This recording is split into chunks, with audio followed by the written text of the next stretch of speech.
ক্ষমতায় কিভাবে আসা যায় ও গদি কিভাবে ধরে রাখা যায় তা নিয়ে সবাই ব্যস্ত থাকে, কিন্তু জনগণের কল্যাণে কেউ কাজ করতে চায় না বলে মন্তব্য করেছেন বাংলাদেশ জামায়াত ইসলামের আমির ডাক্তার শফিকুর রহমান।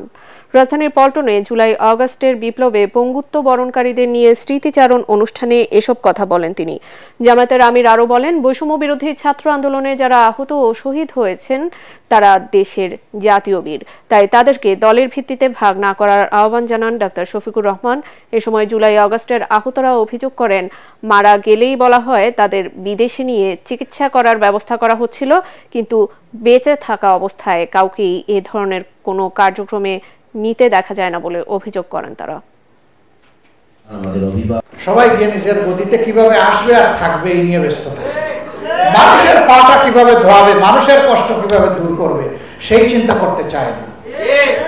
ওই চিন্তার মানুষ যতদিন পর্যন্ত বাংলাদেশের দেশের দায়িত্বে না যাবে এই জাতির ভাগ্যের কোনো পরিবর্তন হবে। যারা যাবে তাদের কপালের পরিবর্তন হবে, কিন্তু জাতির কপালে দুর্ভোগ আসবে। আমরা সেই রকম একটা আগামী চাই, নতুন বাংলাদেশ চাই। এই বাংলাদেশের সাথে আপনারা থাকবেন ইনশাআল্লাহ।